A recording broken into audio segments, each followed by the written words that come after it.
Bonjour à toutes et à tous et bienvenue pour ce nouveau live de l'Intech. Alors aujourd'hui sur le reporting extra-financier avec Hervé Bégaud, expert comptable commissaire aux comptes, associé chez Hendrix, qui est président de la commission RSE du Conseil supérieur et donc qui porte l'ambition de l'extra-financier pour les experts comptables.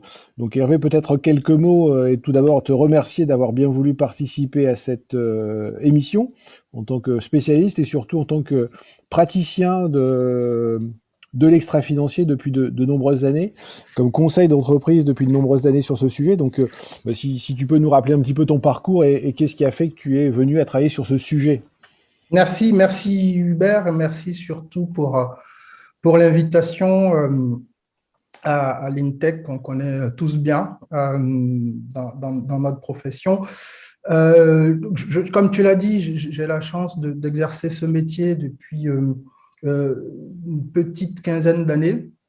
Et puis, assez rapidement, je me suis intéressé aux questions autour de la responsabilité sociale de l'entreprise et avec un angle tourné plutôt vers de la R&D où on a essayé de travailler sur comment concilier information financière et extra-financière. Donc, je travaille sur cette thématique avec un groupe de chercheurs depuis plusieurs années maintenant. Et puis, j'ai créé un cabinet dédié et aujourd'hui, je porte une activité autour de la RSE, aussi bien la mise en place et le déploiement de politiques RSE dans les entreprises, la mise en place de reporting RSE, des audits légaux sur la RSE, les fameux organismes tiers indépendants. Et puis, au sein de nos instances, tu l'as dit, Hubert, j'ai la chance de travailler sur ce sujet au sein d'une commission que je préside, qui s'appelle Commission de la normalisation extra-financière et RSE. Voilà, et en tout cas, ravi de partager ce temps d'échange avec vous. Très bien, écoute, merci beaucoup d'avoir pris le temps de bien vouloir participer à cette émission. Alors, on va commencer par une première question. On parle d'extra-financier, mais peut-être que en préambule, c'est peut-être, peux-tu nous apporter une définition de ce qu'est l'extra-financier, en quoi ça consiste, et peut-être quelles sont les différentes dimensions de cet extra-financier, parce qu'on parle d'environnemental, de sociétal, de gouvernance, d'égalité, de parité. Donc tout ça fait certainement partie de l'extra-financier, mais si tu peux peut-être nous en apporter une définition, peut-être pas une définition totalement légale, mais en tout cas l'approche que l'on peut en avoir. Bah, effectivement, je vais faire simple. L'extra-financier, bah, je vais le dire comme ça, c'est tout ce qui n'est pas financier, parce que les entreprises, on les évalue, on les analyse par rapport à leur performance financière, généralement. Vous savez qu'il y a des agences de notation financière, il y a nous, commissaires aux comptes, la plupart du temps, on analyse, on audite les entreprises par rapport à leurs états financiers. Et puis se développe depuis, c'est pas nouveau, hein, depuis plus d'une vingtaine d'années maintenant, le fait de pouvoir analyser les entreprises sur d'autres critères, d'autres thématiques que le financier. Et effectivement, tu l'as dit, Hubert, généralement, quand on parle d'extra-financier, on va toucher des thématiques autour de l'environnement, les données environnementales, les reportings environnementaux des entreprises, toute la partie sociale et sociétale, mais aussi, et c'est très important, la gouvernance. Historiquement, hein, cette notation, cette analyse sur l'extra-financier, elle a surtout connu un essor via assez curieusement, via les investisseurs financiers avec le développement de l'investissement socialement responsable qui a beaucoup travaillé et lancé les aspects dits ESG, hein, environnement, social, gouvernance. Donc, les critères, les fameux critères ESG qui permettent de noter les entreprises par rapport à leur performance extra-financière. Et donc, effectivement, l'extra-financier devient je terminerai là-dessus, devient un enjeu important parce que ces dernières années, ça s'est beaucoup accéléré. Et le point de vue notamment des normalisateurs est de dire qu'il faut commencer à regarder l'entreprise au-delà des aspects financiers purs et durs. Et donc, l'extra-financier devient un sujet qui a tendance à avoir une importance aussi grande que les états financiers aujourd'hui. Très bien. Et dans cette dimension, on intègre bien de l'environnemental, mais aussi la gouvernance d'entreprise, la parité, l'égalité homme-femme. Donc tout ça, ça fait bien partie des dimensions de l'extra-financier. Tout à fait. Donc, c'est tout ce qui touche, tu l'as dit et répété, hein, l'environnement, le social, la gouvernance, et dans le social, le sociétal, on va avoir, oui, les aspects liés à l'égalité homme-femme, on va avoir les aspects liés à la santé, aux risques psychosociaux, sur l'environnement, bien sûr, les éléments sur le bilan carbone, les déclarations de bilan carbone des entreprises, et plein d'autres dispositifs qui se mettent en place. Par exemple, les ACV environnementaux, l'analyse de cycle de vie environnemental, qui permet de vérifier, de faire l'affichage environnemental des produits, par exemple. Donc, il y a plein d'aspects comme ça qui sont aujourd'hui mesurés et suivis dans les entreprises et qui rentrent dans la famille de l'extra-financier. Très bien. Merci beaucoup. Alors, deuxième question, disons qu'il y a une volonté politique de faire en sorte que les entreprises aillent vers, je dirais, l'extra-financier au sens vers un comportement vertueux sur les sujets que l'on vient d'évoquer, environnementaux, gouvernance, égalité, parité. Mais c'est un moyen, cette norme qui se met un peu en place, cette normalisation sur ces sujets, est-ce que c'est un moyen de contraindre les entreprises ou est-ce que c'est le résultat d'une pratique d'entreprise qui fait qu'on va chercher à normaliser ce qui est fait ou on normalise pour que les entreprises fassent? Je dirais les deux. Je dirais les deux. Alors, généralement, quand on parle d'extra-financier, alors aujourd'hui, l'extra-financier appelle plutôt le concept de RSE, hein, responsabilité sociale des entreprises.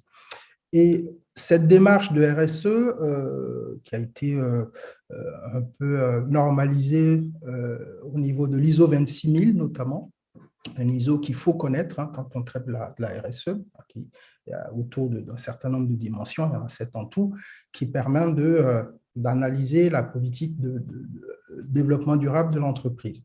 Alors, la RSE, ce sur quoi je voulais insister, a toujours été lancée dans une logique de volontariat. C'est une démarche volontaire à la base, la RSE. Ce qui se passe depuis quelques années maintenant, c'est une tendance de fond, c'est qu'on on est en train de passer d'une logique de volontariat, hein, ce qu'on appelle la soft law, vers des réglementations dures, hein, vers des obligations. Donc la RSE est en train de devenir des dispositifs obligatoires, notamment pour les grandes entreprises, mais de plus en plus, les seuils sont en train de baisser pour les entreprises à taille humaine et les petites entreprises. Et donc, oui, c'est la logique, la tendance, c'est que le législateur, la réglementation, veut inciter les entreprises et voire les obliger à être plus vertueux. Pourquoi en réalité? Vous savez que la France et puis l'Union européenne et au niveau international d'ailleurs, hein, il y a des engagements qui sont pris. Vous avez entendu parler des différents COP et notamment la COP 21 qui a eu lieu en France et sur lequel il y a eu des engagements extrêmement forts, extrêmement lourds pris par différents États. Et donc, la traduction naturelle de ces engagements, c'est de mettre en place et d'organiser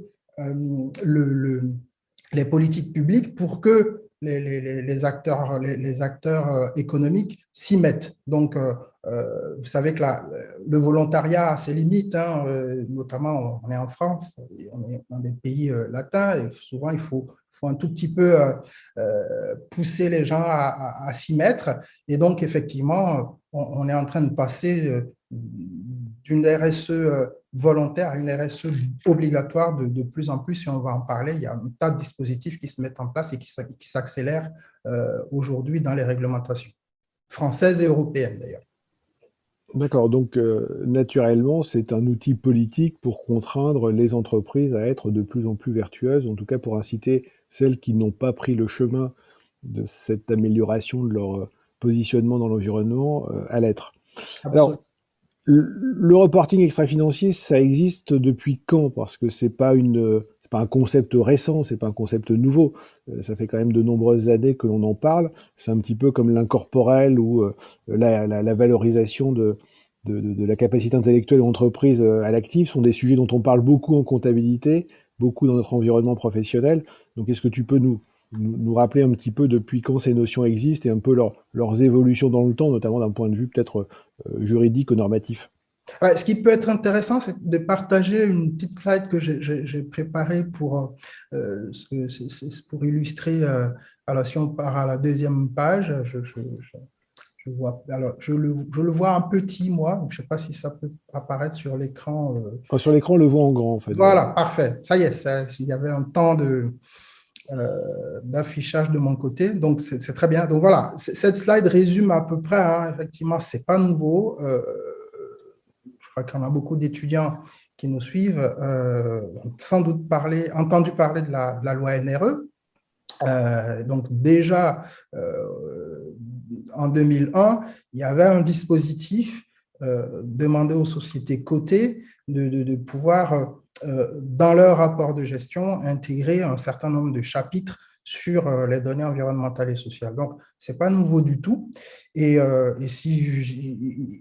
donc, ces réglementations ont évolué, notamment un temps fort qui a été le Grenelle 2, le Grenelle de l'environnement. Là aussi, vous avez certainement entendu parler du Grenelle 2 et son article 225 qui a commencé à contraindre les entreprises d'une certaine taille. Hein. Alors, on est passé d'abord des sociétés cotées, des grandes sociétés cotées, les seuils ont progressivement baissé pour arriver à 500 salariés. Même si aujourd'hui, tout ce qui est SAS, tout ce qui est société en commandite par action, SAS, etc., sont non cotées, pardon, sont exclus du dispositif. Mais déjà en 2010-2011, il y a eu cette obligation faite aux entreprises de produire un reporting RSE et surtout, et ça c'était la nouveauté en 2010, c'est d'obliger les entreprises à se faire auditer par un organisme tiers indépendant. Donc, on a vu la naissance des OTI, des fameux OTI, qui doivent être accrédités par un organisme qui s'appelle le COFRAC, le Comité français d'accréditation, et qui doit auditer ces fameux rapports RSE, ces dispositifs de reporting produits par les entreprises. Ensuite, il y a eu d'autres dispositifs en parallèle, l'article 173 par exemple, sur l'investissement responsable. Hein. Je vous parlais d'ESG tout à l'heure en préambule, les fameux critères ESG, environnement, social et gouvernance. Et donc, la loi a obligé notamment les acteurs financiers, les fonds d'investissement notamment, les banques, à intégrer un certain nombre de critères RSE dans leurs décisions d'investissement. Puis ensuite, il y a eu en 2017 la loi Sapin 2, et puis surtout en 2017, il y a eu un dispositif qu'on n'a pas forcément, on n'en a pas beaucoup parlé, mais qui a malgré tout eu un impact. Parce que tout à l'heure, Hubert, tu me posais la question de savoir si l'objectif était de contraindre les entreprises, mais sans contraindre les entreprises, notamment les TPE-PME, il y a eu le devoir de vigilance qui contraint les entreprises d'une certaine taille, hein, plutôt 5000 personnes, et donc le devoir de vigilance oblige ces entreprises à regarder ce qui se passe au niveau des sous-traitants, leurs sous-traitants en matière de RSE. Donc, une entreprise de cette taille ne peut plus dire en cas de problématique, hein, je donne un exemple, il y a eu au Bangladesh notamment, une usine qui s'est effondrée, où s'il y a des cas de travail, enfin, où on fait travailler, des sous-traitants font travailler des enfants, ce genre de choses. Une entreprise soumise au devoir de vigilance ne peut plus se soustraire de cette obligation qui est d'aller regarder ce qui se passe au niveau de ses sous-traitants et ne peut plus se désengager totalement de ce qui se passe à leur niveau. Donc, qu'est-ce qui se passe à travers ce type de dispositif? C'est qu'en regardant ce qui se passe au niveau des sous-traitants, qui sont souvent de plus petite taille, ben, c'est une contrainte un peu indirecte parce que les entreprises qui travaillent avec ce type d'entreprises, qui sont ce type de donneurs d'ordre, sont obligées, d'une certaine façon, à se mettre aux normes et à éviter d'avoir des comportements qui ne soient pas en ligne avec les objectifs RSE. J'ai perdu mon tableau, je ne sais pas si le tableau revient. Ça y est, il revient. Et puis, et donc, le devoir de vigilance est un sujet important, on n'en parle pas assez et qu'il faut suivre de près parce que ça crée un ruissellement de la RSE, notamment dans les PME, TPE, sous-traitants de grandes entreprises. Et puis, le dispositif dont on a beaucoup parlé, qui est un dispositif européen, parce que l'Europe s'est saisie du sujet. Vous l'avez compris, hein, la France était quand même précurseur. Hein, on a lancé ces sujets depuis 2001 et il a fallu 2017 pour qu'il y ait une harmonisation au niveau européen. Et donc, on a vu la naissance de la déclaration de performance extra-financière. Ce qui est intéressant là, c'est que c'est un dispositif qui a été lancé d'une certaine façon par la communauté des comptables, je vais le dire comme ça. Et donc, en gros, les normalisateurs comptables ont commencé à prendre le sujet et à travailler sur ce sujet. Et donc, cette directive est d'une certaine façon une directive portée et suivie par les normalisateurs comptables au niveau européen. Et donc, la DPEF est née et a structuré d'une certaine façon et a harmonisé les pratiques de reporting RSE au niveau européen, même si fondamentalement, en France, à part quelques changements sur, par exemple, le fait de rapprocher la RSE au modèle d'affaires de l'entreprise et d'objectiver la RSE par des critères, des objectifs environnementaux et sociaux. Hormis ces points complémentaires, les entreprises en France répondaient plutôt aux objectifs fixés par le législateur européen.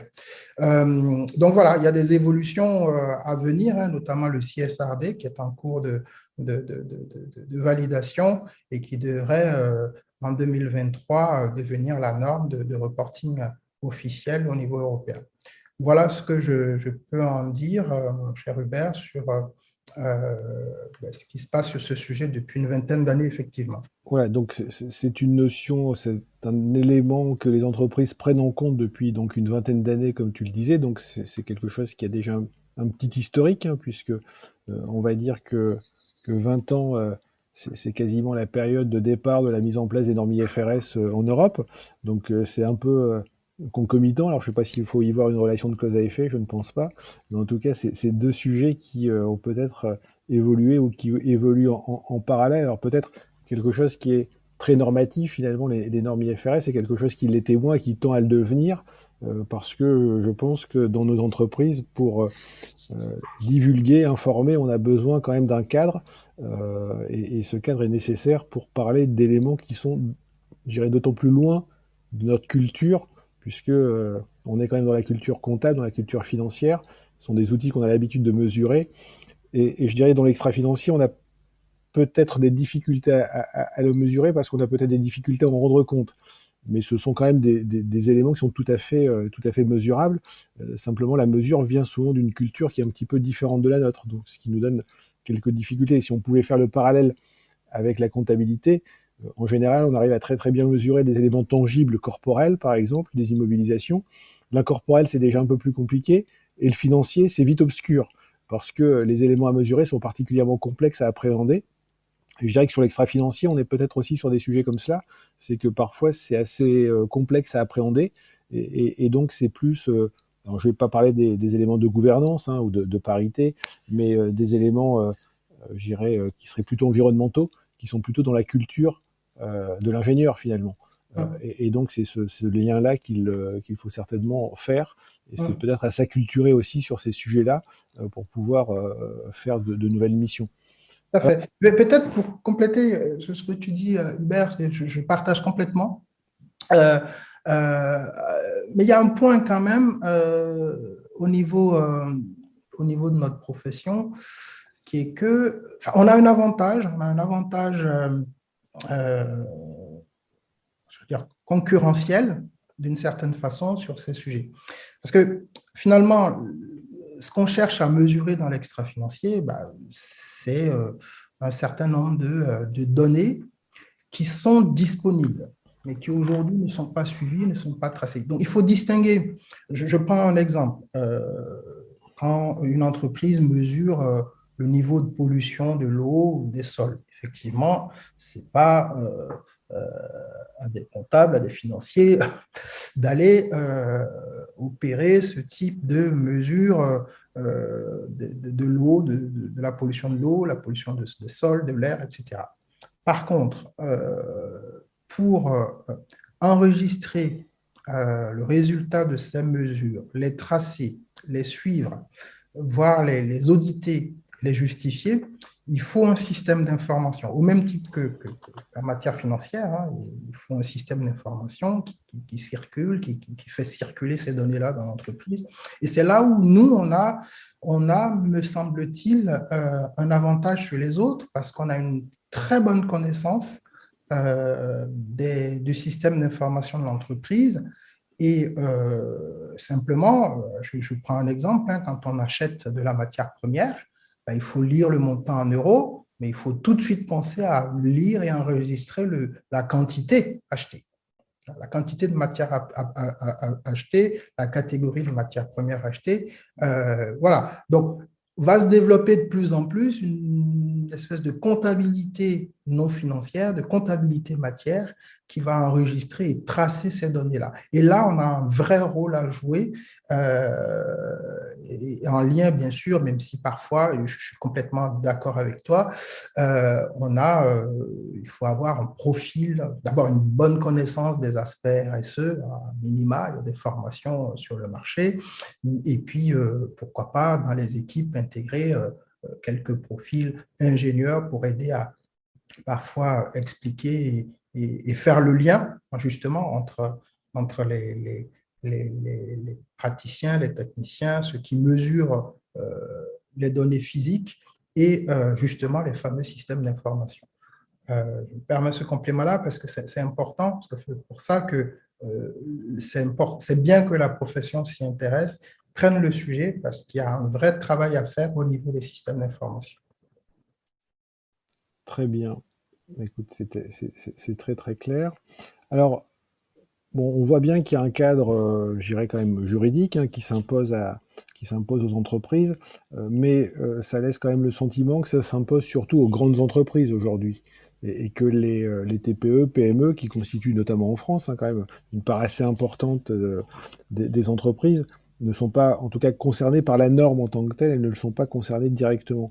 Mais je pense qu'on peut quand même se poser la question légitime de se dire, ces TPE, PME, en tout cas au moins les PME, travaillent souvent en sous-traitance, dans le cadre d'appels d'offres, avec des plus grandes entreprises. On le sait pour de nombreux secteurs, l'automobile, le BTP notamment, qui sont des marchés sur lesquels on a quand même des majors et qui sont donc concernés par ces règles RSE. Euh, Comment les grandes entreprises finalement intègrent dans leur processus et dans leur reporting ces petites entreprises, ces plus petites entreprises, ces PME, et en quoi ces PME se retrouvent confrontées à ces problématiques, bien que le cadre juridique ne s'impose pas directement à elles. Alors, il y a un premier point que j'ai évoqué tout à l'heure, le devoir de vigilance. Là, c'est une vraie obligation faite aux entreprises donneuses d'ordre d'aller regarder ce qui se passe au niveau de sous-traitants. Et donc, de façon indirecte, une entreprise qui travaille, je sais pas moi, avec Carrefour, avec Bouygues, il sera obligé de démontrer qu'il y a un certain nombre de critères RSE, d'enjeux RSE respectés à son niveau. Donc ça, c'est le premier point. Et puis, au-delà de ces acteurs, il y a aussi les appels d'offres publics. Au niveau des appels d'offres publics, il faut le savoir, hein, il y a des critères RSE qui sont demandés. Donc, quand on note pour gagner un marché, parfois, la notation sur la RSE peut être plus ou moins forte.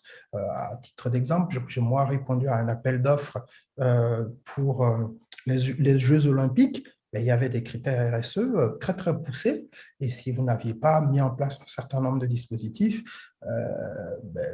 voilà, vous pouvez quand même être discriminé par rapport à ce type d'appel d'offres. Mais au-delà de ces contraintes un peu indirectes qu'on peut avoir, moi, ce sur quoi je voudrais insister, c'est que finalement, une grande entreprise, elle a les moyens. Parfois, elle peut avoir du temps. Quelque part, une grande entreprise peut se permettre d'attendre parce que s'il y a une contrainte, elle pourra mobiliser des moyens, de la ressource, voire acheter un certain nombre d'entreprises pour intégrer le dispositif attendu d'elle. Alors, pour une PME, il y a une forme de vulnérabilité qu'il ne faut pas sous-estimer. Parce que, je donne un exemple. Imaginez une entreprise qui fabrique du plastique.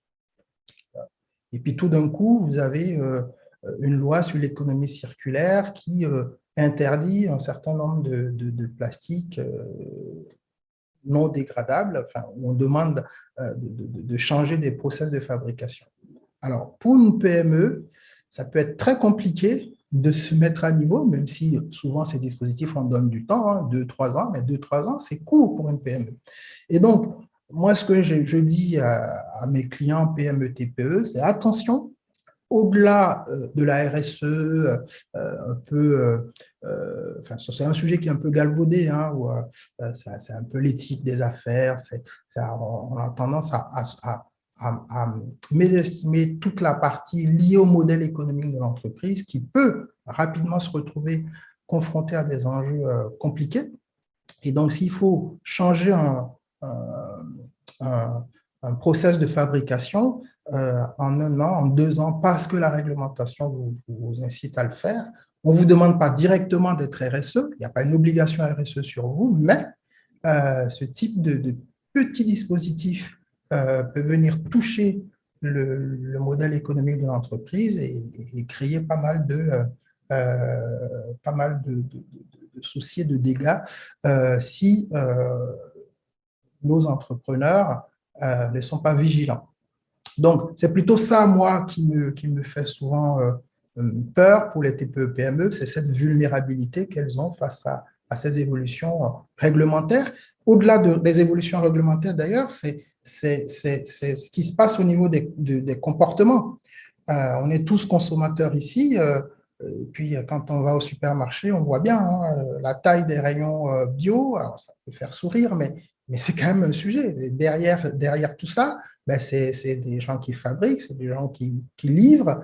Donc, s'il n'y a pas une forme d'éco-responsabilité au niveau de l'entreprise, quelle que soit sa taille, on peut vite se retrouver confronté à des difficultés liées à ces environnements, hein, au comportement des consommateurs qui changent drastiquement ces dernières années. Voilà. Ok, très bien. Écoute, tout ça me paraît très, très, très clair. Et effectivement, on voit de plus en plus dans les appels d'offres, quels qu'ils soient, et même de services, hein, parce que j'imagine que tu as certainement répondu à un appel d'offres de service, des demandes concernant l'extra-financier, notamment la gouvernance de nos cabinets, la gouvernance des cabinets, la gouvernance des organisations, la parité, l'équité entre les hommes et les femmes, la promotion sociale, la formation. Et ce sont des notions qui sont demandées effectivement à ceux qui répondent aux appels d'offres et qui font partie des critères d'évaluation.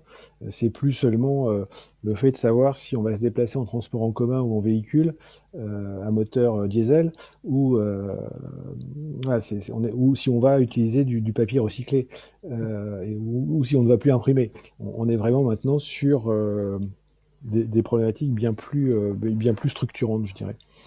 Alors, on a évoqué pas mal de notions, hein, et j'aimerais bien qu'on revienne quand même de façon plus précise, ou en tout cas en quelques mots, sur la définition finalement, ou la différence peut-être entre ce qu'on appelle le reporting extra-financier, ce qu'on appelle le rapport RSE, et ce qu'on appelle la DPEF. Parce que finalement, on parle d'extra-financier, mais tout ça englobe, tu l'as déjà évoqué, un certain nombre de notions, mais on a des notions qui ressortent plus facilement ou plus durement les unes que les autres, parce que on en parle de façon plus explicite. Et donc, en quelques mots, est-ce que tu peux nous dire, voilà, l'extra-financier, le reporting extra-financier, c'est ça, donc c'est un peu la notion globale, et derrière, on va avoir des notions un peu plus formelles, qui vont être le rapport RSE et la DPEF.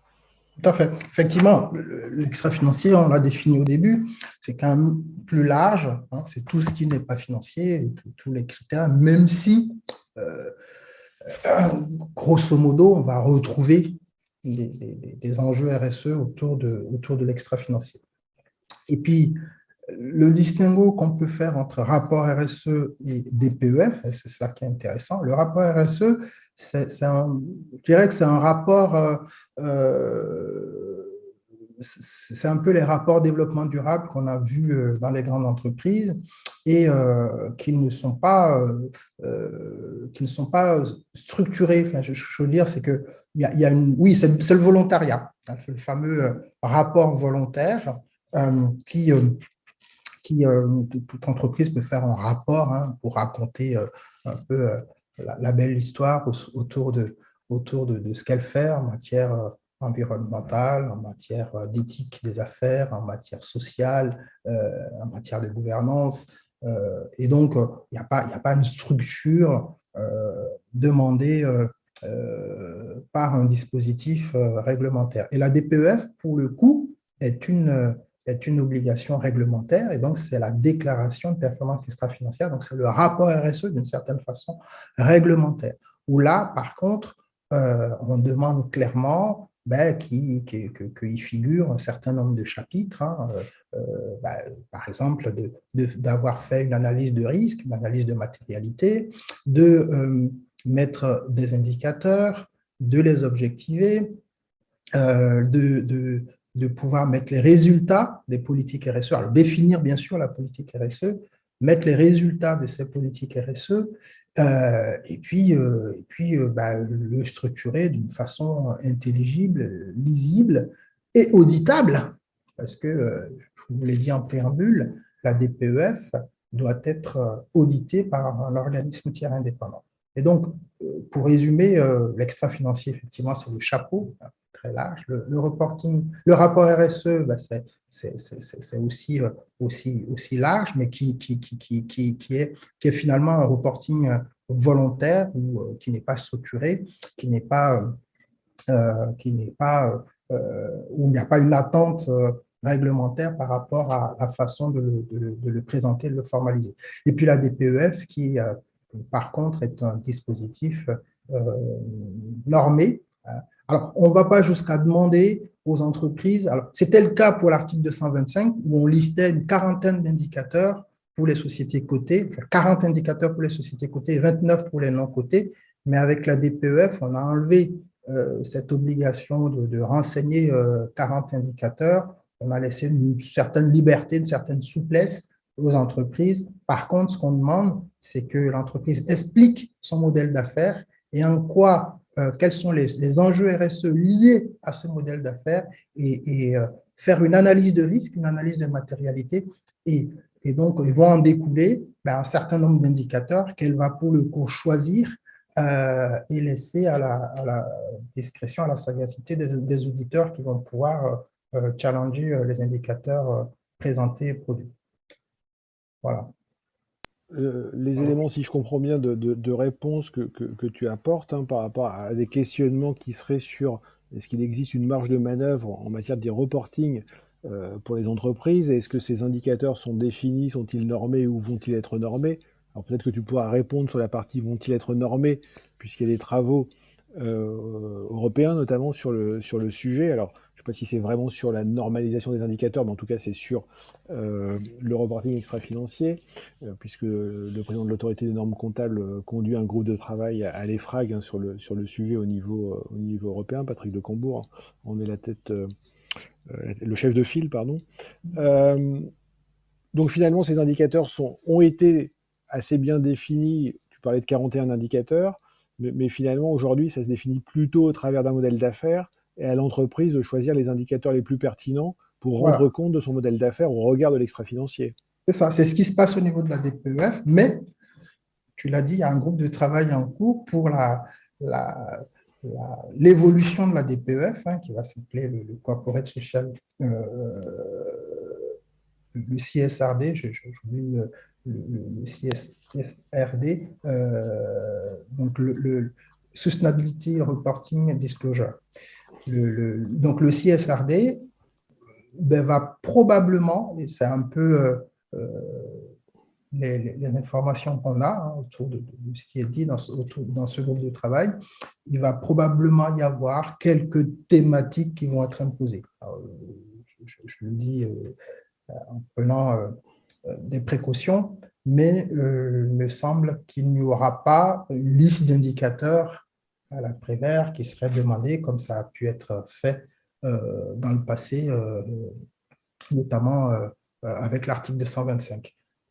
Mais pourquoi en réalité il faut peut-être qu'il y ait un effort enfin, qu'il y ait cette proposition d'obliger quelques thématiques, quelques indicateurs, parce qu'il y a un besoin aussi à la fois d'harmonisation, mais aussi il y a des acteurs qui commencent à s'interroger sur comment comparer finalement les entreprises d'un même secteur. Et si vous n'avez pas des indicateurs les mêmes indicateurs de part et d'autre, ça peut être compliqué d'avoir des analyses poussées voilà, d'une entreprise à une autre. Quelle est la performance? Parce que la logique, hein, tout ça, c'est d'arriver à analyser la performance de l'entreprise sur ces questions-là. Donc, et je pense qu'effectivement, il y aura un effort peut-être pour demander à ce qu'il y ait quelques thématiques hein, communes à l'ensemble des reportings. Très bien. Alors, dans ce cadre-là, et après on passera aux questions, en quelques mots, alors évidemment on comprend bien qu'il y a des enjeux pour les directions administratives et financières hein, de pouvoir construire ces indicateurs, les mesurer, les maintenir dans le temps et en faire le reporting. Mais je dirais pour les experts comptables et pour les commissaires aux comptes, quels sont les enjeux d'un côté, l'accompagnement, l'assistance à mettre en place sur les systèmes, sur le reporting, et pour d'autres, les commissaires aux comptes, la certification ou à la fois aussi un volet d'accompagnement et un volet de certification pour les experts comptables. Évidemment, contrairement au commissaire aux comptes qui serait quand même plutôt uniquement sur le volet certification. Oui, alors, euh, pour être sur ce sujet depuis pas mal d'années, et puis aussi en observant aussi les acteurs financiers, euh, pour moi, les enjeux, alors je parlais des directeurs financiers, parce que souvent dans les grosses organisations, je pense que ces directions commencent à être mobilisées sur ces sujets, parce que difficile de faire un reporting aujourd'hui si le directeur financier ne s'implique pas, au moins à minima, parce qu'il y a un certain nombre d'indicateurs qui va concerner ces services.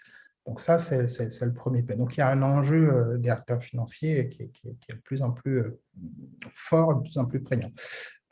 Et toujours pour les directeurs financiers, finalement, on s'est rendu compte, hein, il y a eu un peu la mode des directions développement durable, hein, les directions DD dans les organisations. Et ce qu'elles nous disent, ces directions, c'est que difficile d'avancer sur la transformation de l'entreprise, sur la transition écologique de l'entreprise, sans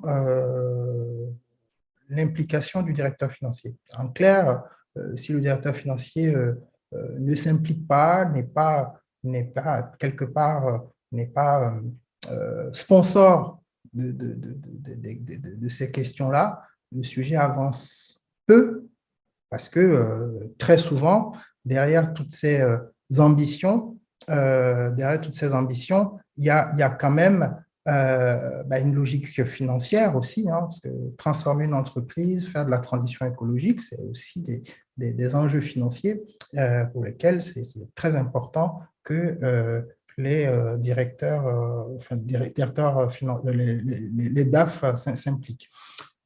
Et puis, pour les experts comptables, alors, il y a deux populations d'experts comptables. Il y a effectivement ceux qui sont dans des environnements grands cabinets et qui interviennent dans des dans des ETI, dans les grosses PME, etc., qui devront accompagner leurs entreprises. Je l'ai dit, hein, je vais prendre un exemple pour illustrer ce point.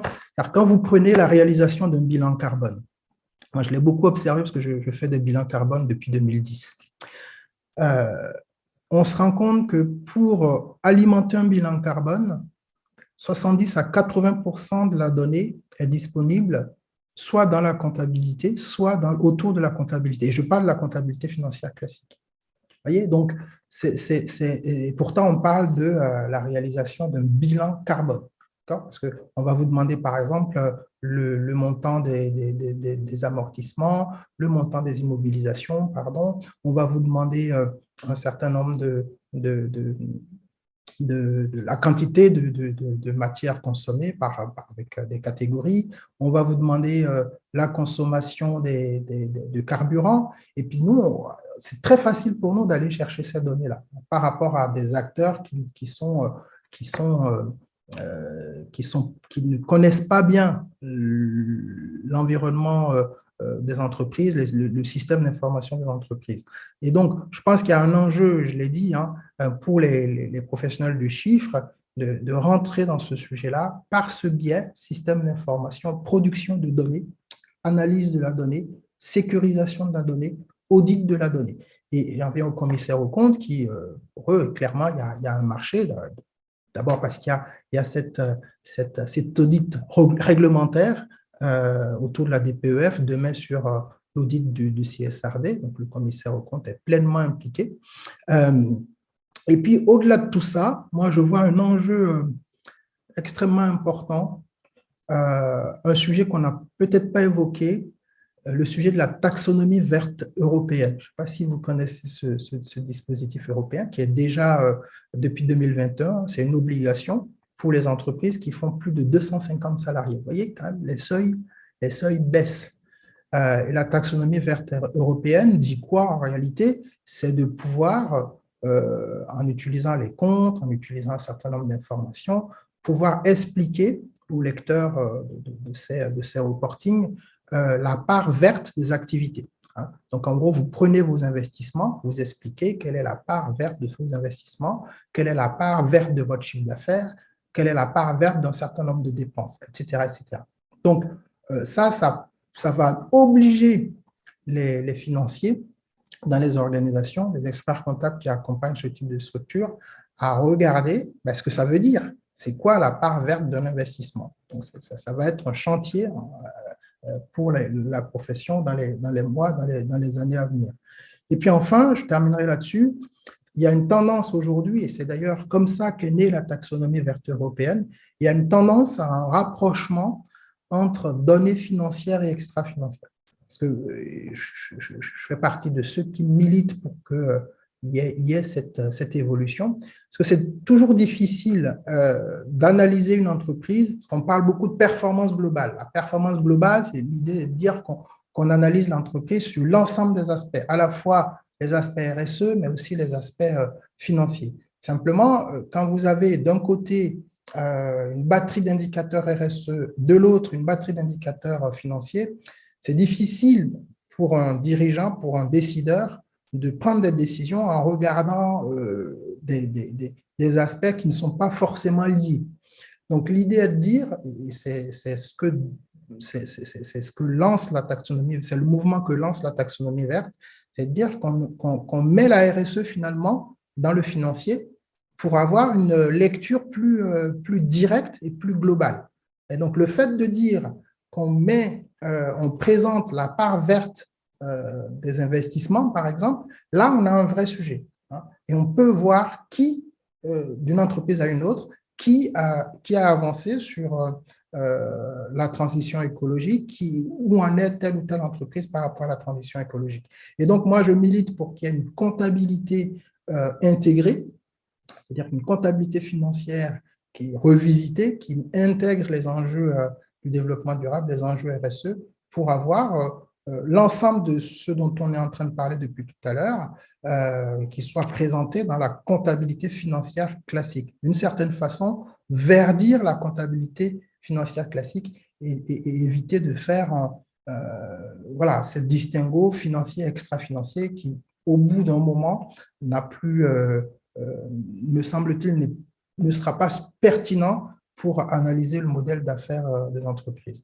Donc voilà, donc du coup, je pense, si on met tous ces sujets bout à bout, on a un boulevard, hein, la profession du chiffre d'une manière générale, on a un boulevard, on a des chantiers énormes sur ces questions-là dans les années à venir. Donc pour les étudiants qui nous écoutent, formez-vous en parallèle, RSE, et bien sûr, restez dans le métier de la comptabilité et de la finance en rajoutant cette brique-là, et je pense que vous aurez de l'avenir. Merci beaucoup Hervé pour toutes ces explications. Alors, on va prendre quelques minutes pour terminer euh, avec les questions qui sont dans le chat et je remercie tous ceux qui veulent, qui ont bien pris le temps de participer, de nous écouter, de t'écouter surtout. Donc une première question, alors elles sont très très très diverses, hein, les unes par rapport aux autres, mais existe-t-il des fonds d'investissement basés sur un score minimal RSE, tout comme il en existe pour l'environnement, de façon à ce que l'investisseur puisse se tourner vers des fonds ou des entreprises respectant un standing ou un standard RSE? Ben, non seulement il en existe, mais je parlais de l'article 173 de la loi Grenelle 2 tout à l'heure, qui oblige un certain nombre de fonds, et la Caisse des dépôts a beaucoup œuvré là-dessus, pour qu'il y ait dans les critères d'investissement un certain nombre de critères RSE. Donc, c'est déjà le cas dans la plupart des fonds, hein, des gros fonds, je ne me rappelle plus des seuils, mais il y a déjà de la RSE dans les politiques d'investissement. C'est développé aussi depuis plus d'une quinzaine d'années. La notation extra-financière. Vous avez des agences de notation extra-financière, des agences comme Vigeo, par exemple, qui a été racheté par un fonds d'investissement, pardon, par une agence de notation financière, excusez-moi, ce qui montre d'ailleurs la tendance du rapprochement entre extra-financier et financier, parce que c'est les agences de notation financière qui intègrent les agences de notation extra-financière. Et donc, qu'est-ce que ça amène, hein, ce type de rapprochement? C'est que les fonds d'investissement sont plus ou moins obligés de regarder les aspects RSE parce que les entreprises sont notées et elles peuvent acheter ces notes pour pouvoir décider si elles investissent ou pas, ou si elles excluent dans leurs investissements un certain nombre d'entreprises qui ne respecteraient pas les critères RSE. Et puis, il y a le développement de l'investissement socialement responsable, l'ISR d'une manière générale, qui là regroupe les investisseurs qui sont pleinement engagés sur justement qui sont très vigilants sur les cibles qu'elles visent en matière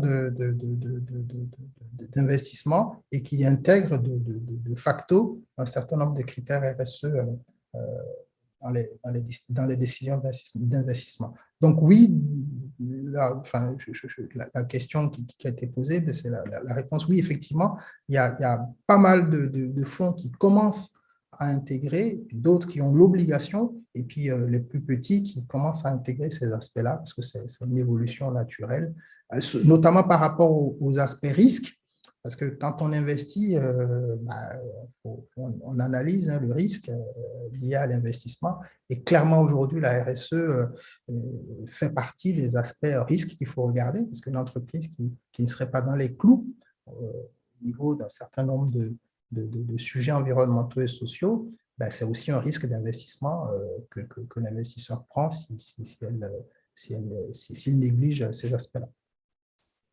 Bien, c'est très clair. Alors, une question auquel tu as répondu juste peut-être la terminologie, mais quelqu'un pose cette question. Le reporting extra-financier fait-il l'objet d'une certification par le commissaire aux comptes? Alors, c'est pas le reporting extra-financier en tant que tel qui fait l'objet de la certification, en tout cas. Alors, la DPEF fait l'objet d'une, oui, d'une attestation, d'une certification légale, attestation légale non pas par le commissaire aux comptes, mais par l'organisme tiers indépendant. Par contre, le commissaire aux comptes, il y a deux choses. D'abord, il doit s'assurer, donc dans son rapport d'ailleurs, le rapport de l'ETI doit intervenir avant celui du commissaire aux comptes. Donc, c'est au commissaire aux comptes de valider la présence d'un rapport, d'un audit RSE sur la DPEF. Ça, c'est le premier point. Et puis surtout, le commissaire aux comptes a un rôle depuis la DPEF qui est de regarder la présence des informations RSE dans le rapport de gestion. Donc, il y a aussi dans cette diligence ce point-là qu'elle doit regarder et faire des observations ou faire un rapport de carence si il n'y a pas d'éléments sur ces questions-là, alors même que l'entreprise est soumise. Et puis, avec le CSRD, il y a une évolution qui est en discussion, qui est de confier clairement au commissaire aux comptes ces audits de reporting RSE. Voilà, on ne sait pas comment ça va évoluer, mais c'est un sujet qui est en débat aujourd'hui. Donc oui, les commissaires aux comptes sont déjà impliqués et vont très probablement être de plus en plus impliqués sur ces questions. Alors, question suivante, est-ce que la Compagnie nationale des commissaires aux comptes réfléchit sur des comptes techniques pour tenir une comptabilité RSE? Alors bon, j'aurais tendance à dire que ce serait plutôt le sujet de l'autorité des normes comptables que de la Compagnie nationale déjà, mais c'est un détail. Bon, aujourd'hui, c'est peut-être un petit peu prématuré de réfléchir à des comptes techniques pour tenir cette comptabilité, parce que c'est une comptabilité, je dirais, informationnelle d'abord, mais de données qui sont, pour un certain nombre d'entre elles, qualitatives. Donc c'est pas, on n'est pas dans le débit-crédit, dans l'actif-passif et dans l'impact dans un résultat. Donc c'est vrai que je me permets de répondre. C'est assez compliqué, je dirais, de créer cette comptabilité spécifique sur ces données, qui sont des données, je dirais, de flux non financiers et qui vraiment n'impactent pas la performance financière. Donc, on est plus dans l'inventaire finalement que dans l'écriture en tant que telle. Oui, alors, je suis d'accord, même si, alors, je suis peut-être mal placé pour répondre parce que moi, pour le coup, j'expérimente une comptabilité intégrée depuis quelques années. Donc, le seul point de vigilance qu'il faut avoir, oui, c'est des indicateurs qui n'impactent pas les comptes. Alors, c'est pas tout à fait, la taxonomie verte va le démontrer, hein, il va quand même de plus en plus, on va commencer à voir que tout ça a un lien et que Oui, oui. les aspects RSE peuvent d'une manière ou d'une autre impacter l'activité, d'abord le modèle économique et puis derrière la rentabilité financière de l'entreprise. Et donc, moi, je pense qu'aujourd'hui, oui, la réponse est claire, hein, l'autorité des normes comptables est en train de travailler sur plan de compte dédié. Effectivement, c'est trop tôt.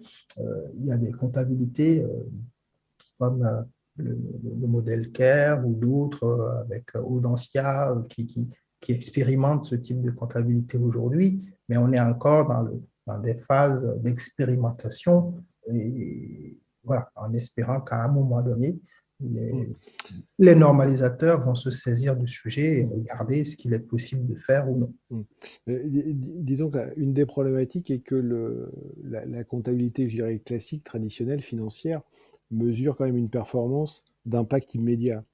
La problématique du RSE, enfin de l'extra-financier, de la RSE, de toutes ces notions que tu as évoquées, c'est qu'on est quand même plutôt sur du moyen et du long terme. Donc, Ben, c'est effectivement, justement, ça a un impact sur la performance long terme de l'entreprise, ça c'est très très clair, sauf qu'aujourd'hui, la comptabilité ne mesure pas la performance, et c'est de trouver le moyen de mesurer quelque chose qui va avoir un impact dans le futur. Parce qu'en fait, enfin, je vais traduire ça avec mes mots, mais quand on a une charge de 100, enfin, pour prendre un exemple très simple, ou un produit de 100, on voit bien ce que ça veut dire. Hum. Quand on consomme moins d'énergie aujourd'hui, alors c'est un impact déjà direct, mais on l'a déjà en comptabilité, cette moindre consommation. Sauf qu'on l'a en Oui, valeur, on ne l'a pas en mais quantité en tant que en tel. réalité, on a ces Voilà. impacts en comptabilité, Donc sauf que ce n'est pas lisible. voilà, c'est pas lisible au travers Pas de la lisible. façon dont on le reporte aujourd'hui. Malheureusement, il se passe beaucoup de choses en termes Mm, d'impact des aspects écologiques et mm, sociaux dans les comptes, mais qui ne sont pas tracés, qui ne sont pas mm. lisibles. Donc, Oui. et on a besoin de commencer à tracer ça pour voir ce que ça veut dire et quel impact ça a et pourquoi il faut le faire. Ça, c'est le premier point. Et je suis d'accord avec toi sur le long terme, court terme. Et c'est d'ailleurs le reproche qu'on fait euh, au monde financier d'une manière générale. Hein. Donc, de toute façon, la comptabilité, c'est une tendance. Hein. Elle a évolué d'ailleurs pour répondre à une attente des marchés financiers, qui est Mm, de savoir ce qui se passe en temps réel dans les mm, entreprises. Hein. C'est les IFRS, c'est mm, l'évolution, hein. C'est d'essayer d'avoir en temps réel, d'essayer de traduire dans les comptes une forme de traduction de la valeur de l'entreprise en temps réel. Donc, mm, c'est ce court-termisme mm, qui est reproché mm, à la finance d'une manière générale et à la comptabilité en mm, mm, particulier. Et donc, c'est pour ça qu'il faut, me semble-t-il, faire cet effort d'aller chercher. Tout n'est pas que court terme. Une entreprise, même dans les textes, on dit bien que c'est 99 ans. Donc, c'est quand même curieux de ne pas regarder un peu plus que 3 mois ou un an. Donc je pense que c'est une tendance qu'il faut observer, mais je pense qu'il va se passer des choses. mm. Et d'autre part, on a quand même une comptabilité dans laquelle on retrouve beaucoup d'éléments qui sont liés à l'extra-financier, puisqu'on parle de quantité, notamment de quantité de matière, et d'optimisation de l'utilisation de ces matières, notamment de tout ce qui est énergie, euh, ou produits issus de l'énergie, hein, tout ce qui est plastique, c'est la comptabilité analytique. Oui, Donc en bien fait, pensé, on a déjà une comptabilité de beaucoup d'éléments extra-financiers. c'est tout. Mais en fait, on a les outils. Hein. Mm, Il faut simplement orienter les outils sur ces sujets nouveaux. mm, Tout. La comptabilité, elle est très bien pensée, elle est très bien conçue hein, pour ce genre de. Simplement, ben on a, alors je ne sais pas si ça a été c'est délibéré, je ne pense pas, je crois pas trop à la main invisible, mais quand même, je pense qu'il y a quand même, enfin, la comptabilité est restée aveugle sur un certain nombre de sujets, alors que les outils sont mm, extrêmement puissants oui. pour travailler sur ces sujets. Une Oui, comptabilité analytique bien pensée règle le problème, hein, en grande oui, partie. oui. Non, c'est pour ça que, effectivement, je disais que certains se posent la question de savoir, bon, des comptes techniques, est-ce que la mesure des quantités est une réponse? En fait, la mesure et les comptes techniques, quelque part, ils existent au sein de la comptabilité analytique. Bien sûr. Simplement, cette comptabilité étant jugée extrêmement stratégique, parce que si on ne la divulgue pas, et ça a souvent été un sujet avec l'information sectorielle dans le cadre des référentiels internationaux, si on ne divulgue pas ces informations, c'est bien parce que les dirigeants d'entreprise considèrent qu'elle est bien plus porteuse d'informations stratégiques que ne peut l'être finalement la comptabilité à un instant T, avec un résultat, une situation de bilan et un tableau de flux ou un tableau de variation des capitaux propres. Sinon, ils dévoileraient leur comptabilité analytique et leurs mesures de performance réelles sur les produits, sur les marchés, sur les segments, et l'optimisation qu'ils peuvent faire de leur outil de production. Et si on va du côté du social, on sait très bien que toutes les directions RH gèrent des problématiques qui sont des problématiques pour lesquelles on pourrait divulguer une information qui rentre bien dans l'extra-financier. Bien sûr. Parce que la parité, l'égalité, la promotion sociale sont des notions qui existent et qui sont gérées par les entreprises, quoi qu'on peut en dire. Bien sûr, bien sûr, On ne fait pas abstraction de ces sujets-là. bien sûr, La diversité fait partie des sujets que gèrent les entreprises. bien sûr. Euh, Ah non, mais il ne faut pas réinventer la roue, hein, effectivement. Ces données-là ne sont peut-être pas exploitées suffisamment, mais le truc, c'est que la plupart des données sont disponibles. oui, surtout qu'elles ne sont pas divulguées aux tiers, en fait. Voilà, ça. Voilà. Et personne ne prend aujourd'hui une décision d'investissement sur une donnée, bah, pour une simple bonne raison, c'est qu'il n'en a pas connaissance, en fait. Et Exactement. là, on est en train de leur dire, bah, tout ce que vous avez chez vous dans vos services RH, marketing, ingénierie, optimisation, enfin je ne sais quoi, il va falloir les donner au marché, ou en tout cas en donner une information, parce que c'est l'optimisation de ces données qui va faire que votre entreprise va s'insérer dans un projet de société qui est un projet durable finalement. Voilà. Mais j'ai une anecdote là-dessus, je ne sais pas si on a 30 secondes, mais j'ai une client, une société, un groupe important, où on est un organisme tiers indépendant depuis quelques années. Et la première année d'audit, je rencontre le président de ce groupe qui voilà, ne voyait pas forcément, enfin, ne voyait pas d'un bon œil qu'on arrive et qu'on commence à mettre le nez dans un certain nombre de sujets, etc. Donc, ça s'est moyennement bien passé la première année, mais très rapidement, au bout de 1, 2, 3 ans, ben, il m'a réinvité pour me dire finalement qu'il était surpris par les données remontées de ses filiales et que c'était incroyable la richesse d'informations qui remontaient des filiales sur un certain nombre de sujets stratégiques. Donc, vous voyez, c'est bien que souvent, les données sont là, elles ne sont pas exploitées, elles ne sont pas formalisées et elles ne rentrent pas dans le processus décisionnel. Voilà, les tableaux de bord, bien sûr, on fait toujours l'effort de mettre des indicateurs, des KPI, etc. D'accord, mais il y a une telle richesse de données qui ne sont pas suffisamment exploitées aujourd'hui. Hein. C'est un peu tout ce débat qu'on a. C'est aussi pour ça que j'ai créé la commission data au sein de l'ordre des experts comptables, parce que ces sujets sont liés. C'est l'exploitation de la donnée au-delà des données financières qui est en jeu ici. Très bien, bah écoute, merci beaucoup. On arrive au terme de cette animation sur l'information extra-financière. Donc merci beaucoup de nous avoir fait part de toutes ces informations sur un sujet alors qui est un sujet d'actualité, mais surtout un sujet d'avenir, qui est quand même, comme tu l'as rappelé, en développement et en œuvre depuis une vingtaine d'années dans les entreprises, qui se diffuse des grandes vers les petites entreprises et qui nous concerne tous et qui concerne tous les entrepreneurs, et qui est un champ d'investigation important pour les missions futures des experts comptables et des commissaires aux comptes. Donc merci beaucoup Hervé d'avoir pris cette heure pour nous livrer le fruit de tes 15 années d'expérience sur le sujet. Merci beaucoup à vous tous de nous avoir écoutés et j'espère vous retrouver le 12 mars, le samedi 12 mars, pour les journées portes ouvertes de l'Intech au 40 rue du Déjeuneur de 10h à 16h, donc le samedi 12 mars, dans 2 semaines, pour les journées portes ouvertes. Merci beaucoup Hervé et bonne fin de journée et à très bientôt. Merci à tous.